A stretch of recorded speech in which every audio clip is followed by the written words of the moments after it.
Good morning, everybody. I have got my coffee. It is Saturday morning here today, June 22nd, and it is time to go over the pros and cons of the third gen Tacoma. So, I had asked on tacomaworld.com, which is a very popular forum for everything Tacoma, if users or owners could give me one summed up pro and one summed up con about their truck. I wanted summed up because you could go on and on about your favorites and your dislikes or pros and cons about these trucks. But I just wanted, little blurbs, but everyone was very helpful and gave me lots of good information. So I'm going to go over those. And without further ado, here we go. Now, these will not be in any specific order because as listed, a pro and a con might not relate to each other. Sometimes they do, sometimes they don't, but I'm going to shut up and here we go. Okay, so a common pro, its size. It's smaller than a full-size truck, and I can vouch for this when it comes to maneuverability. I owned a Tundra, a 2015 Tundra, in between some of my Tacomas I owned, and I enjoyed that truck a lot. But it was the day I pulled into a Sonic, which was my first mistake, thinking I would get good food at a Sonic. But I pulled into a Sonic, and I somehow managed to hit both the left and right menu at the same time with that truck. So I was like, all right, back to Tacomas. I'm done with a full size. So maneuverability, agile. It's just a mid-sized truck through and through. And yes, they have gotten bigger over the years, clearly, but so has everything. That's just the way the world works. We interrupt this program for a quick insert on the newly going public backer program for the channel. And if you're not into that, please go ahead and skip and continue enjoying. But just a quick discussion. So we got 3 tiers from $4.99 to $7.99 to $9.99. And, after a long time working with Greg and myself, I finally realized or thought that we could offer you something more than just asking for money, which I hate. I hated that. But I feel like we can actually offer you something. And here's the list of things. You also appear different on YouTube, which is pretty cool if you ask me. There's a few of y'all that are around now, even before the program went public. Some of the real tight members found it in the woodwork. But take a look at this. Just consider it. And hey, everyone's going to get treated the same, whether you're a backer or not. In the end, it's if you want to support us financially, that's great. And if not, that's awesome too. Anyway, back to the program. All right, now, arguably the largest con of anything, of all cons on the Tacoma, is its factory desire to gear hunt. And when I say gear hunt, I mean shift in and out between fourth and fifth, third and fourth, maybe when you're in cruise control.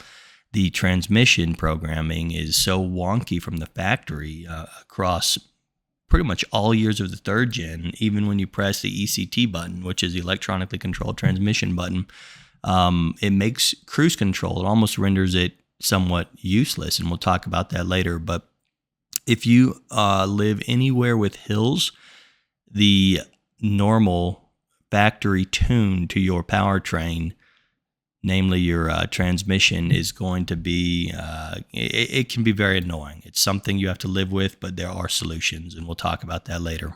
All right, next pro.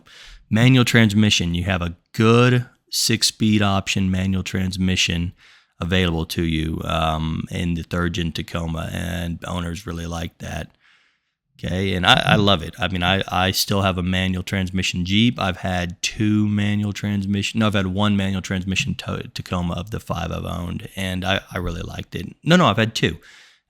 2 manual transmissions paired with the 2.7 liter, and they're a lot of fun. They really are.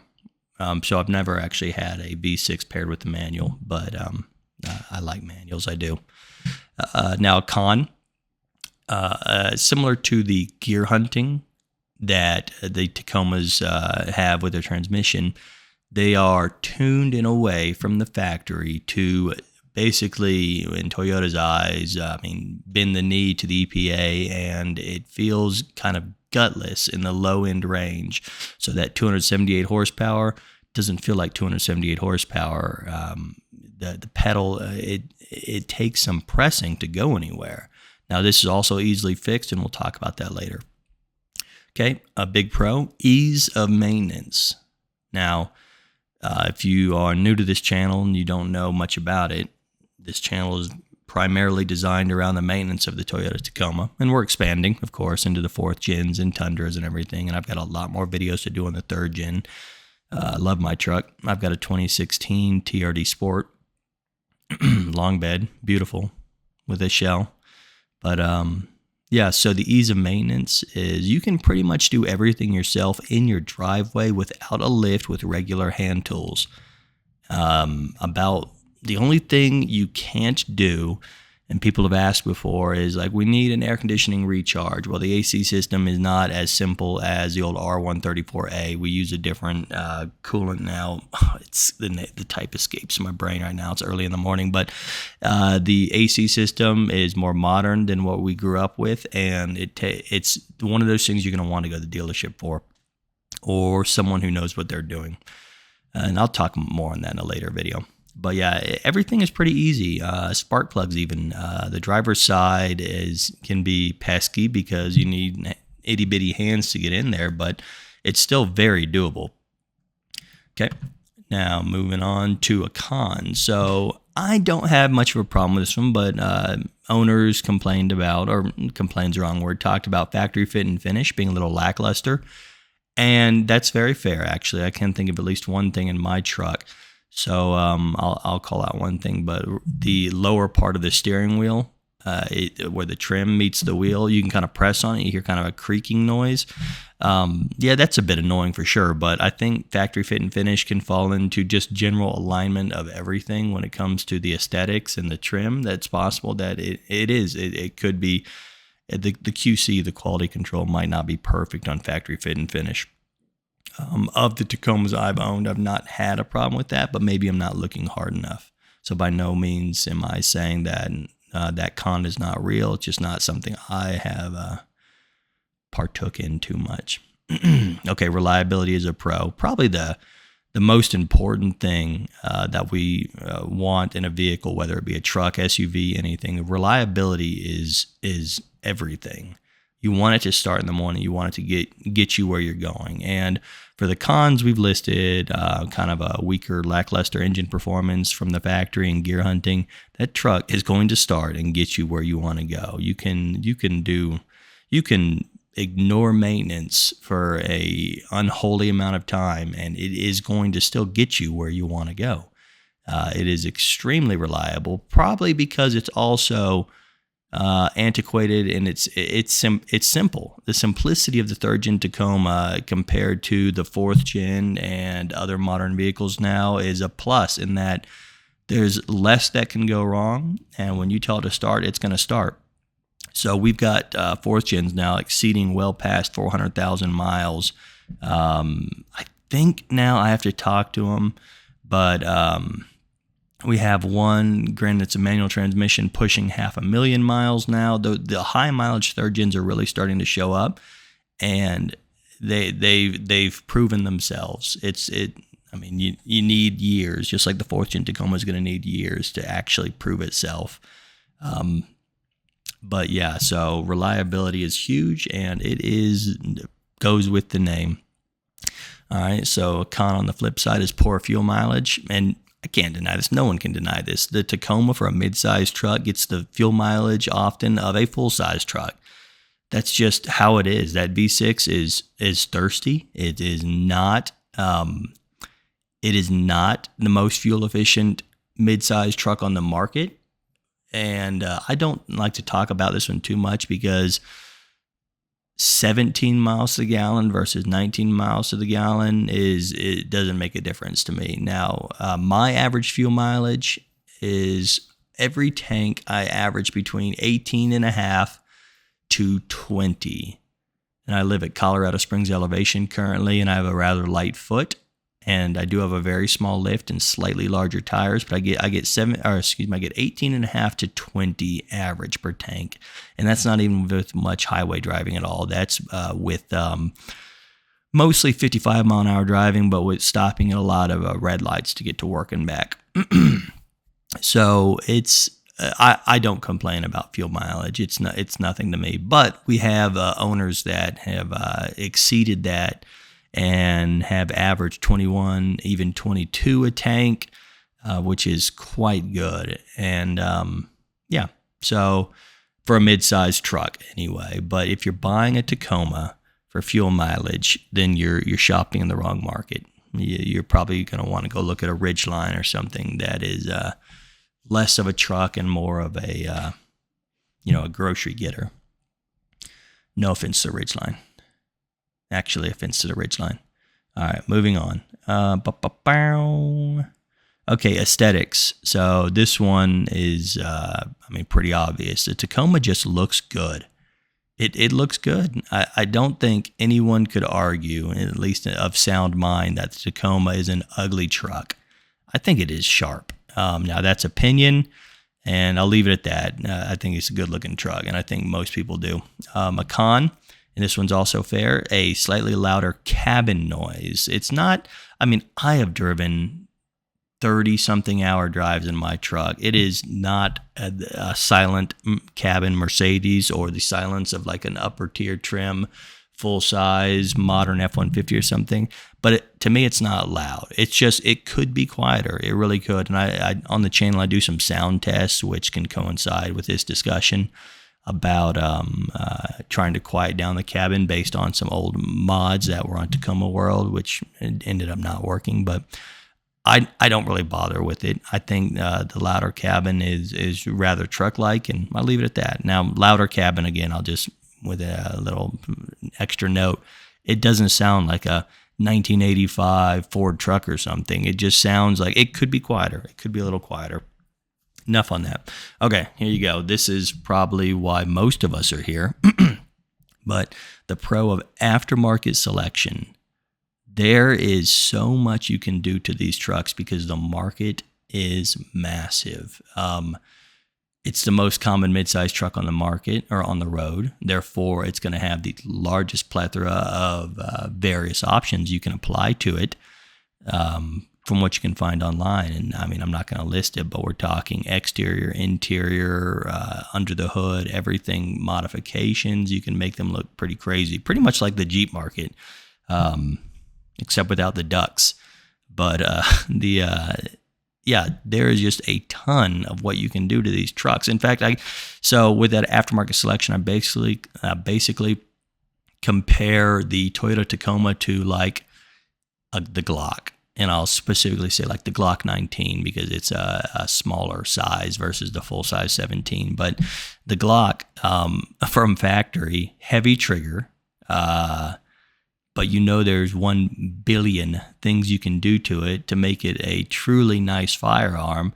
And funny enough, like a Glock doesn't lose its resale value. And sure, you could buy like a Canic or a Smith & Wesson MMP or something, kind of like compare that to like the Nissan Frontier or the Ford Ranger, and they'll work. But do you really want to pull those out at the range? Or be seen with them, and when you can have a Glock. And maybe I'm just a Glock fanboy, so I'm going to shut up and move on. But aftermarket selection is huge, just like Glock. So the Tacoma is the Glock 19 of the firearm world. Cruise control issue. So the cruise control kind of coincides with gear hunting. And I've definitely noticed this one on my 2016 before I did the fix, which I'll talk about the fix a little bit later in this video. But the cruise control, when you are on a long trip and you're going through some rolling hills, you're going to feel those RPMs go. It's just going to sit there and just can't make up its mind what gear it wants to be in. And that's Toyota's fault. They really screwed the pooch on trying to get that right. So gear hunting tied with cruise control, it's just annoying. All right, back to pros. Off-road capability. Okay, off-road capability. The simplicity of this truck shines off-road. Now, granted, it's independent front suspension. It's not a solid front axle like a Wrangler or an old Cherokee. Old, I say old, not the new junk, but the old Cherokee. or any old truck. It's independent front suspension, which has come a long way compared to a solid front axle, but it's still no solid front axle when it goes off-road, but it is very off-road capable, and you can see that in 1 billion overlander videos on Instagram and everywhere. I mean, people deck these trucks out to do some crazy things. In fact, there's a video on this channel of a gentleman and his wife who have been circumnavigating the entire globe in their Tacoma since I think 2019 they started. And you know what? I'm going to link their what they're doing right now below, where their blog, where they keep it, and then you should go check out that video as well, because these guys, what they're doing is just fantastic, and they chose scientifically the Tacoma over other options, and they talk about why they went with it in their blog. But the Tacoma is incredibly capable. It really is. All right, sip of coffee. Just talking my head off here. All right, a con. Engine bay layout. Now, yes, I will say one complaint I have with the engine bay layout is driver side spark plugs. I've worked on a lot of engines, and beyond driver side spark plugs. Now, these are community cons. These aren't my cons, but I can definitely see it. Driver side spark plugs can be a real pain in the butt to get to. Oh, you know what? Another thing in timing chain cover. So the earliest years of the third gen, such as mine, the 2016, had due to a user error at the factory, the timing chain cover could have a minor like drip, like not enough to be of concern, but definitely enough to be of annoyance, of an oil drip in the timing chain cover. And getting to that is quite a hassle. So timing chain cover, if you ever have to deal with that, hopefully not. And driver side spark plugs are both a real pain in the butt when it comes to DIY. And you can do driver side spark plugs. Again, you need small hands to kind of get in there, or a lot of patience and a step stool. I'm 6 foot, but you need a step stool to get in there nicely. All right. Pros, long bed option. Now, this is not for everyone. The long bed I'm currently on my 5th Tacoma, and I won't ever go back. The long bed, I not only do I think it looks better, and this is just opinion, but it's way more serviceable versus the shorter 5 foot bed. That extra pretty much foot of length in that long bed, to me, or at least having that option, is great.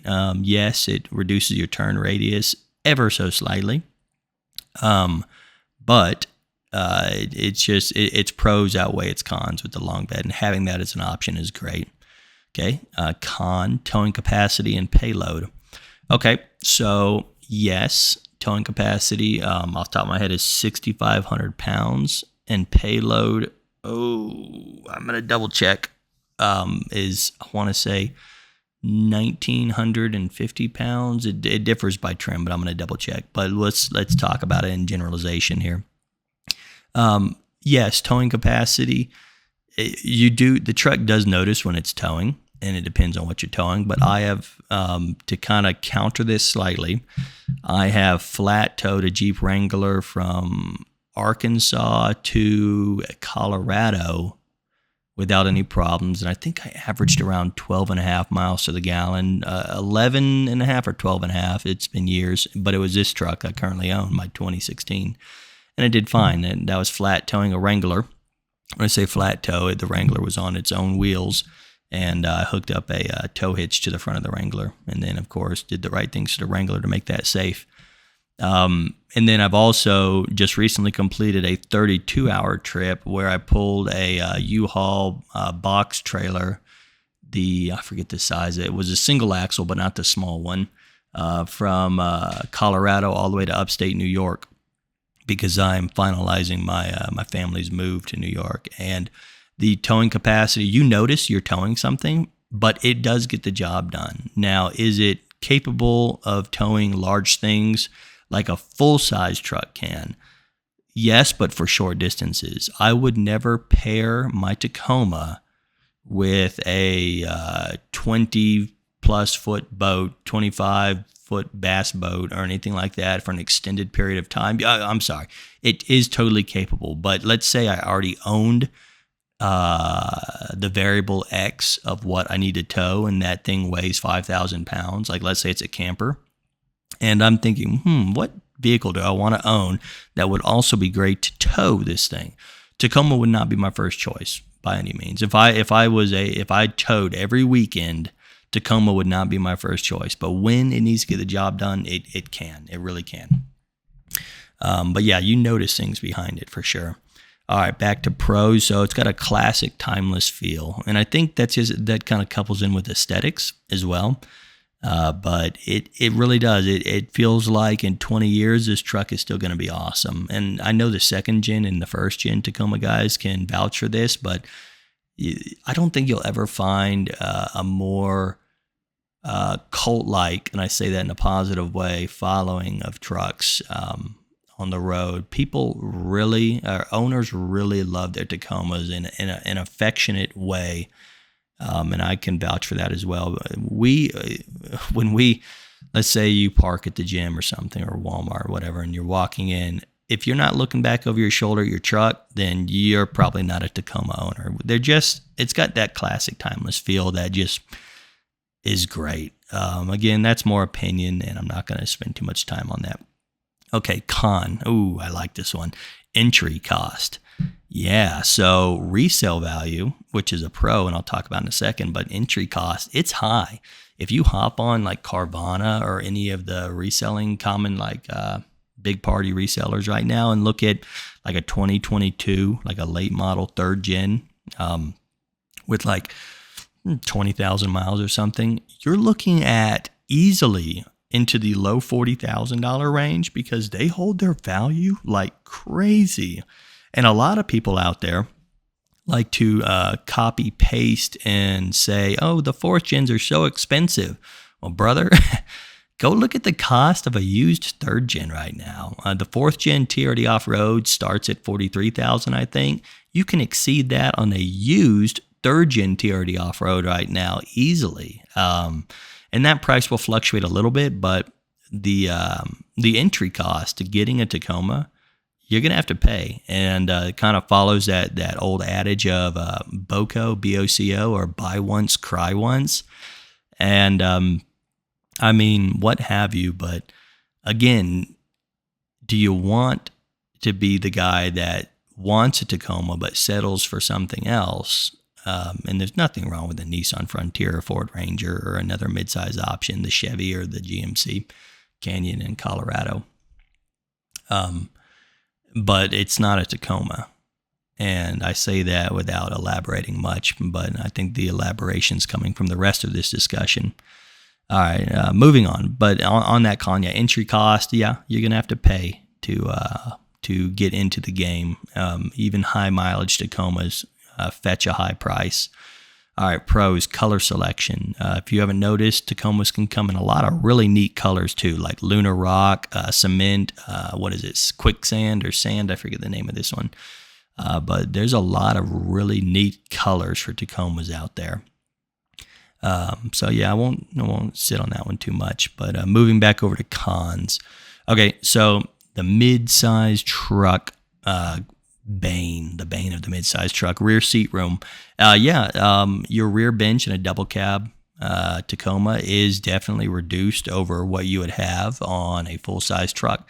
If you are married with teenage kids, I wouldn't go shopping for a Tacoma. If you're married and you have a couple small kids, the Tacoma's fine. And I say this because, well, I've driven my Tacoma on long trips with my very large brothers in the back who are just shy of 6 foot, but like 210 pounds of muscle. I mean, these guys are freaks, but and we've gone on long trips and they're just fine. But I also don't allow them to complain because they're just little brothers. No, but there is adequate room back there for trips for a full size adult, but it cannot hold a candle to a full size truck, and that's just a fact. If you're a single dude or married or whatever, and you don't have kids, or you just have dogs or something, Tacoma's your go-to. But if you, I said enough. Rear seat room is a little lackluster, but doable. So it just depends on how much you want it. All right, back to the pros. So it's got that rugged truck feel, and I think this just kind of falls into that classic timeless feel, but it feels simple in a good way. It doesn't feel like when you start up a third gen Tacoma that you are like starting up the Death Star or something. It's simple. It's turn it on, go. There's not a bunch of flashy things in your face. Your dash is rather simple but good looking, aesthetically pleasing. So that rugged truck feel, and that's just, pro. Con, so on the flip side, a con that was given was interior design and slash size. Now, I can vouch on this. Let's talk about size real quick. I'm 6 foot, maybe a hair over 6 foot. And I do notice that in my truck, it just feels like the truck could be a tiny bit bigger, but I mean, I've driven this truck since 2019 and never had a true complaint about it. But yeah, I think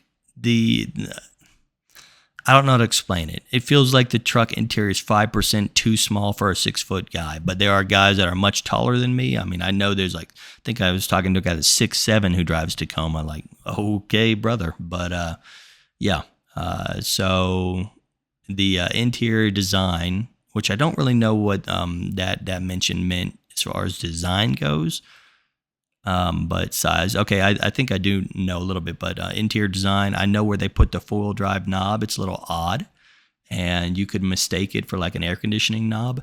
It's right next to air conditioning knobs, actually, and there's been 2 times I've let someone borrow my truck, and I get it back, and I find it in four-wheel drive, and I'm like, brother, what? How long were you driving in four-wheel drive for? Anyway, so the placement of the four-wheel drive knob, assuming you have a four-wheel drive, and then just the overall size, it could be tweaked. And I think, both those actually were fixed on the 4th gen, if you've seen my 4th gen video. But this is not about the 4th gen. This is about the 3rd gen. All right, back to pros. So entry cost is high as a con, which means resale value is also high. And yeah, resale value on a Tacoma is nutty. Most of the time, if you're in the 3rd gen market, or often I should say, it makes more sense to buy a new one. Granted, that's over now because we're at the 4th gens, but it made most sense over the years to buy a new one versus buying a used one because the price difference was negligible and you were getting 0 or 5 miles versus 20,000 miles.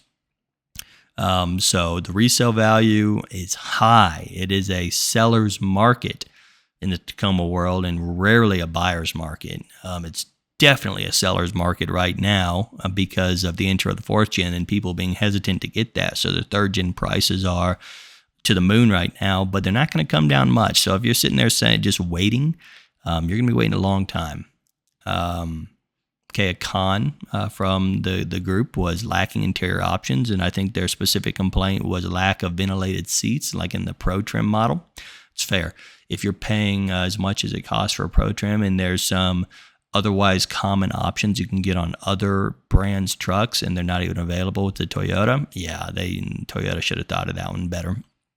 Okay, Pro, 4-cylinder option, that 2.7 liter. Okay, before you say it is slow and weak and blah, blah, blah, well, it is. It is slow.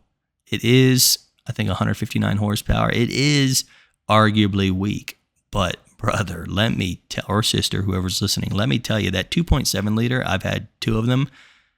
They are unbeatable. In fact, right now there's one that has 1.6 million miles on it. I think it's a 2005 or 2006. It's 2-wheel drive, access cab, long bed in blue.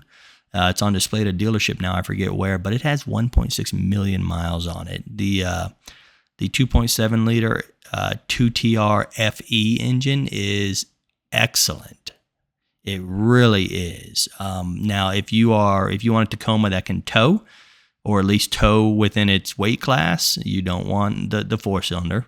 But if you want just to get around and go and have an engine that will outlive you, then look at the 2.7 liter and don't have any shame in it at all.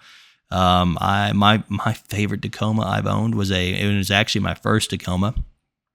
It was a blue regular cab with a small lift, 2.7 liter four-wheel drive, 2005, the first year of the second gens, and I loved that thing. I do miss it. It was such a fun little truck. Granted, I was also 21 years old, I think, freshly back from Afghanistan, wanting a Tacoma. Yeah, so it was a really neat truck. It really was. It was as simple as a modern truck could get, but had everything I needed and nothing I didn't. Okay, con, the seats lack comfort. This is very true. So the factory seats, the placement of them, the angle of the waist area that sits up under the back of your thighs as well, just the general seat area, caused a lot of people, including myself, waist and hip and back pain. And Toyota got the angle wrong, and I think they solved this with their power seat option. But if you're like me and you don't have power seats, Toyota got that angle wrong. After usually like a 3-hour drive or so, I would have to pull over, get out, and walk around for a while because my hips were hurting. And I mean, I'm not a chunky guy. I'm usually about 200 pounds. It's just the angle. They did not support the back of your legs right. And the solution, since we're almost to the end of the list, I'll talk about that now. But seat jackers, or the rip-off versions, just go up under the front of your seats and raise them up a little bit. And seat jackers make all the difference. They really do. I think it adds 1.25 inches height to the front of the seat, and 100% of hip and leg and back pain went away after installing those. So that's a very easy to overcome issue. All right, Pro, almost done with the list. Composite bed. Yeah, so Tacomas have, and second gen as well, have the plastic composite bed instead of a metal bed. Well, you think, oh, plastic. Well, they're extremely durable. They do not rust. They do not need a bed liner. They're lightweight. I think it's a win-win all the way around. They're just a really nice thing to have. And this is not an option. This is just how they come. It's how Toyota builds them across all trims. But a composite bed, I really like it. Con, drum brakes. Now the jury's out. You'll have a couple guys out of a group of 10 that'll be like, oh, I like my drum brakes. That's fine. I don't mind drum brakes on a third gen. This is across all trims, but the rear brakes are drum brakes. And you think that's kind of an outdated design, and it is. They last forever. Granted, rear brakes usually do because 80% of your braking power is in the front, but the rear brakes are drum brakes. And when you got to change them, brother, it's going to take a little bit to change them out. I have a whole video on it, of course, on the channel here, but drum brakes, they're more meticulous. They're not expensive. They're just more meticulous to change out versus the simplicity of just a rotor and pads, or just pads. But drum brakes, changing out the shoes in them, takes a little more effort. So if you are thinking about getting a third gen, don't let drum brakes dissuade you. It's a small annoyance for sure, and it is definitely a con in my mind, but it's not the end of the world. All right, pros. All right, this is a big one, and you're part of it right now. But the community, and this is the last pro and con, but the community for the Toyota Tacoma is massive. There are so many forums like TacomaWorld.com and then others, as well as this channel and other channels that love these trucks, and there's just a whole community about it. In fact, this channel at the time of making this video has a 300-member Discord that you should join, that all we do is chill, talk about our trucks or life or anything else, and help each other all the time. And every one of those members in that Discord that is growing constantly is just a Tacoma owner, and that's what brings us together. But the community around these trucks is massive. It really is, and it's not just massive, but it's good. It's wholesome generally, and I really like that. Now, a con that kind of goes in line with the community is cannibalism. Okay, so cannibalism, with every good part of a community, there's also kind of a darker side, and this one can get under people's skin. I just usually overlook it. But second gen, when the third gen was coming out, for every new third gen owner, there had to be 3 or 4 second gen owners that were just telling them why their truck was crap and why. It's just funny. And now you see it again. And this is not just in the Toyota Tacoma community, but this is, everywhere. But and now that the 4th gen's out, there are so many people online that will just troll it and say that, 3rd gen is reigns supreme, or 2nd gen best gen, and 4th gen is crap. And that's all opinion, of course. Everything, the jury is still very out, and the 4th gen Tacoma might prove to be junk for Toyota's sake. I hope not, but it's just something that with a large, robust, generally positive community, you're going to have a negative side as well. And I just call it cannibalism, where owners just go out to eat owners. And that's about it. But cannibalism is just something to look out for. But if you just stay in your own lane and don't listen to it, then you're going to be fine. And that's not to say you can't have objective opinions or negative opinions about different gens, of course, but it's just when those opinions are based on anger, it just gets a little funny. All right, so let's recap the list real quick. But when we talked about gear hunting and lackluster engine performance, and when we talked about gear hunting and lackluster engine performance, those cons are easily solved, or at least greatly improved by a tune. And it does suck that you have to get a aftermarket tune installed on your truck, which is a software update, to say the least. But it sucks that you have to do this, and Toyota didn't do it right out of the factory. But gear hunting and kind of lackluster engine performance goes away with a tune such as the OTT tune. And I've got a video on that as well. Okay, so what the OTT tune is doing is, so once the tune is installed, your truck goes from having to really push that pedal to go anywhere to being extremely sensitive. And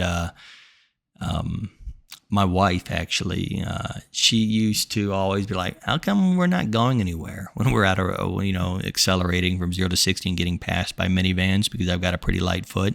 She went from like the typical lovely wife complaint of, this is slow, to once I got that tune, and watch the video to see more on it. But once I got that tune, to be like, oh, you're pressing the pedal so hard because it's so sensitive. It feels like a truck should. So the driver, the operator, myself had to relearn that pedal once I had that tune.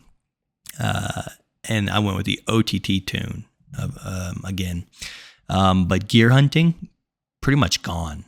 Cruise control now works great, like it should. And everything it feels like it should have come from the factory. But yeah, that's really the biggest, the fix you can do there. As far as other cons go, there's not much you can do for other things, but the two biggest ones, gear hunting and lackluster engine performance, can be overcome by a tune. And then, of course, you can overcome your seats being uncomfortable with seat jackers or just power seats. And then you can even replace your drum brakes with disc brakes, but I wouldn't bother. That's silly talk. I mean, there's nothing wrong with drum brakes. But the rest of the cons, those are very realistic. That may or may not apply to you. So it's something to think about. So if you're in the market for a 3rd gen Tacoma, I'd say look at these pros and cons and consider them. And then if you're also in the market for a mid-sized truck, I'd say, do some deep research on actual pros and cons of those trucks as well, because nothing's perfect except the Toyota Tacoma. No, I'm just kidding. But I'd say weigh all options and make the decision for yourself on exactly what you want out of your truck. And I think every time I've led someone to a Toyota Tacoma and helped them find one, they've been very happy after the fact. They whether they maintain their truck or want to be part of the online community, or they just enjoy the simplicity of their truck, or the simplicity is not a bad word in this case at all, but just they love their truck. And I've helped a number of people find them, even very recently too.